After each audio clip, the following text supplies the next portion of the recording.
ఓం సదాశివసమారంభాం వ్యాసశంకర మధ్యమాం అస్మదాచార్యపర్యంతాం వందే గురు పరంపరాం. జ్యోతిష్ శాస్త్రాన్ని భావితరాల వారికి ప్రసాదించిన ఋషుల యొక్క పాదపద్మాలకి నమస్కారం చేసుకుంటూ, అలాగే నాకు ఈ జ్యోతిష విద్యను నేర్పిన గురువర్యులు జ్యోతిష బ్రహ్మ కీర్తిశేషులు శ్రీ ఏరంకి సూర్యనారాయణమూర్తి గారు, సూర్యశ్రీ దైవజ్ఞ గారి యొక్క పాదపద్మాలకి నమస్కారం చేసుకుంటూ, ఓం శ్రీ మహాగణాధిపతి నమః, శ్రీ గురుభ్యో నమః, హరి ఓం. వీక్షకులందరికీ నమస్కారం. కుంభరాశి వారికి ఈ వారం మిశ్రమమైనటువంటి ఫలితాలు రాబోతూ ఉన్నాయి. అయితే ఏలినాటి శని ప్రత్యేకించి 12-1 భావాలను దాటి 2వ స్థానంలోకి శనేశ్వరుడు వెళ్ళడం ఒకంత ఉపశమనంగా చెప్పవచ్చును. 2వ స్థానంలో ఉన్న రాహువు, బుధుడు, శుక్రుడు యోగిస్తూ ఉన్నారు.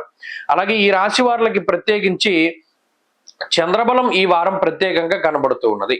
గతంతో పోల్చుకుంటే జన్మరాశి యందు ప్రతి గ్రహము కూడా, అంటే గతంలో జన్మ రవి, జన్మ శనేశ్వరుడు, ఇలా అనేక గ్రహాలు జన్మరాశిలో ఉన్నాయి. ఇప్పుడు ఈ వారంలో జన్మరాశి స్థితి గ్రహాలు ఏమీ లేవు. అందులోనూ జన్మ శని ఎప్పుడైతే వదిలిపెట్టి వెళ్ళిపోతారో అది ఒక 100 కేజీల బరువు. దాన్ని ఒక్కసారిగా తీసేస్తే మనం ఎంత ప్రశాంతంగా ఫీల్ అవుతామో అంతే తేలిక పడిపోయినట్టు ఉంటుంది శరీరం. రోగాల బాధ నుండి, రుణ బాధల నుండి, శత్రు బాధల నుండి, లేదు గుచ్చి మనల్ని వేధించేటువంటి వ్యక్తుల నుండి, పలానా వాళ్ళ మాటలతో, సూటికోటి మాటలతో ఇబ్బంది పెడుతూ ఉంటారు, పై అధికారులు కావాలని ఇబ్బంది పెడుతూ ఉంటారు. ఇలాంటి వాళ్ళందరూ కూడా మిమ్మల్ని వదిలిపెట్టి వెళ్ళిపోయేటువంటి రోజులు రాబోతూ ఉన్నాయి. ఎవరైతే మీకు అడ్డంకిగా ఉన్నారో, ఎవరైతే మిమ్మల్ని ఇబ్బందులకు గురి చేస్తూ ఉన్నారో వారు వారి స్థానాల్ని మార్చుకుంటారు, లేదా వారి బుర్రని మార్చుకుంటారు. తద్వారా ఎప్పుడు భారంగా ఉండేటువంటి పరిస్థితులు ఇప్పుడు చాలా తేలికవుతూ ఉంటాయి.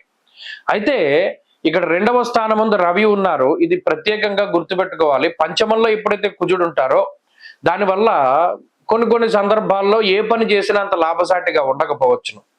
ఎందుకంటే కృష్యాది సర్వ విఘ్నంచ అన్నారు. ఏ పని చేసినా కూడా అది మనకి ప్రతికూలమైనటువంటి రిజల్ట్ వస్తుంది. ఇంకో విషయం ఏంటి అంటే ధనస్థానమందు ఎక్కువగా పాపగ్రహాలు ఉన్నాయి కాబట్టి ఇక్కడ రవిగ్రహం 2వ స్థానంలో ఉండడం వల్ల కూడా ఇక్కడ దుస్సాంగత్య అనేది సూచిస్తుంది.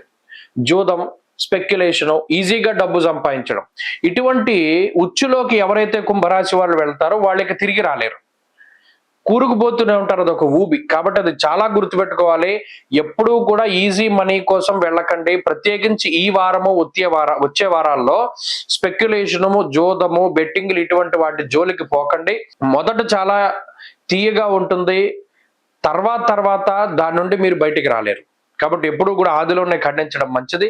ప్రత్యేకించి ఈ వారం అది చెప్పదగినటువంటి సూచన. కుంభరాశి వారి ఈ వారంలో మరింత అనుకూలమైనటువంటి ఫలితాలను సాధించడానికై అమ్మవారి యొక్క ఆరాధన చేస్తూ ఉండడం చెప్పదగినటువంటి సూచన. ఈ వారంలో కలిసి వచ్చేటువంటి రోజు శుక్రవారంగా చెప్పవచ్చును. అదృష్ట సంఖ్య 5, అదృష్ట వర్ణము తెలుపు. తదుపరి మీనరాశి.